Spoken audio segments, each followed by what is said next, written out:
উচিত। ঝগড়া করার আত্মা, লড়াই করার আত্মা, বিচ্ছেদ করার আত্মা, छेड़े देवार आत्मा, हम झगड़ा करेंगे, हम लड़ाई करेंगे, हम मरते दम लड़ाई करेंगे, हम नहीं तो छोड़ देंगे उसको। ये आत्मा का सवार मध्य आछे, নম্রতার আত্মা কজনের মধ্যে আছে? হালেলুয়া। এই আত্মাটা অ্যাভেলেবল। ঝগড়া করার আত্মা, বিরোধ করার আত্মা, মারামারির আত্মা, গালি বকনে का आत्मा, খেটে যাওয়ার আত্মা, ডিভোর্স করার আত্মা, বিচ্ছেদ হয়ে যাওয়ার আত্মা, এই আত্মাটা সবার মধ্যে আছে, এই চরিত্রটা আছে।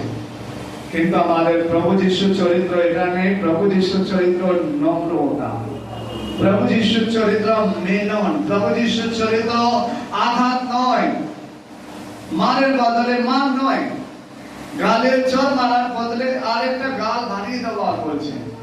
হালেলুয়া। যেখানে কোনো ব্যক্তি আপনার বিরুদ্ধে কিছু করেছে সেখানে আপনাকে তার বিরুদ্ধে সেরকম এফআইআর করে দেওয়ার জন্য নেই, আপনাকে তার বিরুদ্ধে একটা বড় মোকদ্দমা নেওয়ার জন্য নেই, আপনাকে ফরগিভ করে দেওয়ার, ক্ষমা করে দেওয়ার আছে। হালেলুয়া। কেন? আপনার নম্রতা দেখাচ্ছে। মনে রাখবেন, নম্র ব্যক্তি কোনো কোনো সময় তাকে কিছু জায়গায় মনে হতে পারে এটা আমি করছি তো আমাকে সবাই মাথায় চড়ছে বা কিছুতে চড়ছে, হতে পারে বলতে মনে হতে পারে আপনাদেরকে, কিন্তু মনে রাখবেন এইটা আপনাকে উপরের দিকে নিয়ে যাচ্ছে। হালেলুয়া। সেই জন্য মনে রাখবেন, আমাদের জীবনে প্রভু আজকে আরাধনা করছেন, গান গাইছেন, বাক্য প্রচার করছি, সব করছি, কেউ কেউ বাইবেল কলেজে পড়াশোনা করছে, সবকিছু ভালো, কিন্তু প্রভু আপনার মধ্যে ওই সব কিছু দেখে খুশি হবে না। আপনি প্রচার করতে পারেন, আপনি গান গাইতে পারেন, আপনি কি বলে যিশুর জন্য অনেক কিছু করতে পারেন, বাক্য শিখতে আপনি বাইবেল কলেজে পড়তে পারেন 3 বছর, 5 বছর, 10 বছর, কিন্তু প্রভু আপনার মধ্যে নম্রতা খুঁজছে। प्रभु आपके अंदर नम्रता को ढूंढ रहा है। हालेलुया। जो नम्र व्यक्ति है वो यीशु मसीह का है। যে নম্র ব্যক্তি আছে সে যিশুর আছে, কিন্তু যে নম্র নেই সে যিশু নেই, শয়তানের আছে। হালেলুয়া। সেজন্য মনে রাখবেন, আজকে বাক্য দ্বারা নিজেকে পরীক্ষা করে দেখবেন, নিজেকে পরীক্ষা করে দেখবেন, আপনি आपको जांच कर देखना हम कैसे हैं, আমি আরাধনায় আসার পরেও কেমন আছি, हम প্রভুর আরাধনা করছি, চার্চে আসছি, সভাটা করছি, ঘরেও প্রার্থনা করছি, বাইবেল করছি, আমি কেমন আছি? আপনি নিজেকে চিনতে দরকার। আপনি आपको চিনने का जरूरी है। हालेलुया। যদি একটা খ্রিস্ট বিশ্বাসী নিজেকে না চেনেন তাহলে আপনি খ্রিস্টীয়কেও চিনতে পারবেন না। হালেলুয়া। একটা খ্রিস্ট বিশ্বাসী নিজেকে না চিনলে আপনি যিশুকে চিনতে পারবেন না। আপনি নিজেকে চিনতে তাহলে যিশুকে চিনতে সুবিধা হবে। কেন? যিশু কেমন আছে তার চরিত্রটা আপনি তখনই বুঝতে পারবেন যখন আপনি নিজেকে চিনতে পারবেন। হালেলুয়া। সেই জন্য মনে রাখবেন, আমরা বাইবেলে এমন দেখতে পাই যে ঈশ্বরের বাক্যতে পুরাতন নিয়মে একটা খুব সুন্দর একটা বাক্য আমাদেরকে পড়লে বুঝতে পারবেন। আপনারা মিখা, পুরাতন নিয়মে মিখা চলে আসবেন, তার 6 অধ্যায় 8 পদ। মিখা 6:8 আমি পড়ে দিচ্ছি আপনাদের জন্য। লেখা আছে, হে মনুষ্য, যাহা ভালো তাহা তিনি তোমাকে জানাইয়াছেন, বস্তুত ন্যায় আচরণ, দয়ার অনুরাগ ও নম্রভাবে তোমার ঈশ্বরের সহিত গমনাগমন, ইহা ব্যতি রেখে সদাপ্রভু তোমার কাছে আর কিসের অনুসন্ধান করেন। হালেলুয়া। কি লেখা আছে?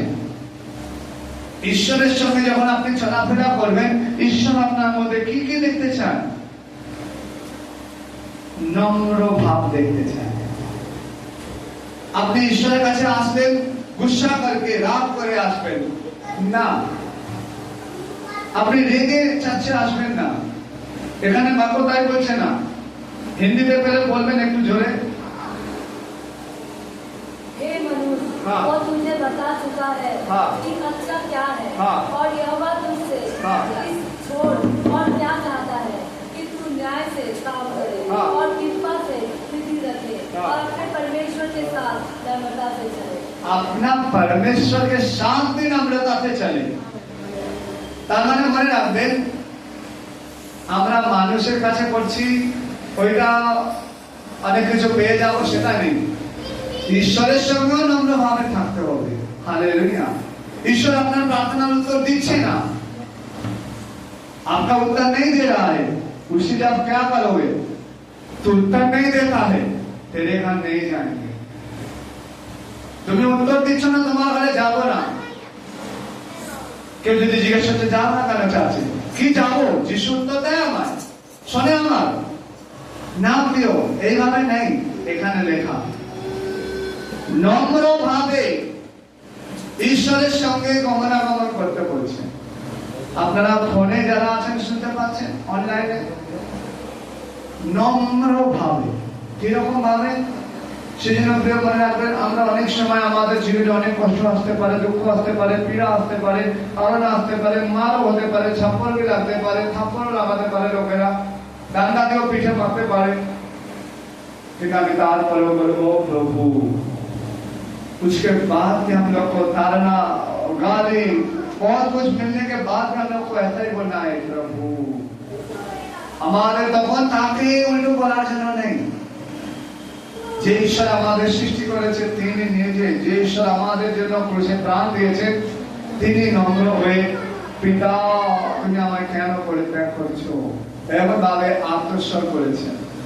তার মানে তিনিও পিতার সঙ্গে কষ্টটা নিতে পারছে না বলে গুসা করেনি, রাগ করেনি, তিনিও ভালোবাসার সঙ্গে নম্রভাবে বিনয়ী ব্যক্তি হয়ে তিনি পিতার সঙ্গে নিবেদন করেছেন, যদি হয়তো এই পানপাত্র সরিয়ে নাও, কিন্তু তোমার ইচ্ছা অনুসারে হোক, আমার ইচ্ছা অনুসারে না হোক। হালেলুয়া। তার মানে বুঝতে পারছেন, তাকেও কষ্ট করতে যেতে হয়েছিল, কিন্তু সেই অবস্থার মধ্যে তিনি নম্র হয়েছিল। তিনি নম্র পিতার সঙ্গেও ছিল, লোকেদের সঙ্গেও ছিল। যিশু নম্র, পিতা ঈশ্বরের সাথেও নম্রভাবে চলতেন, অন্যান্য লোকেদের সঙ্গেও নম্রভাবে চলতেন। হালেলুয়া। তাহলে প্রিয়, আজকে আপনি কি শিখলেন বাক্য? আপনি আজকে যিশুর সন্তান বলে আপনাকে নম্র ক্যারেক্টারটা সব জায়গায় রাখতে হবে। হালেলুয়া। আপনি বাচ্চা মানুষ করলেও নম্র থাকতে হবে। আপনার বাচ্চা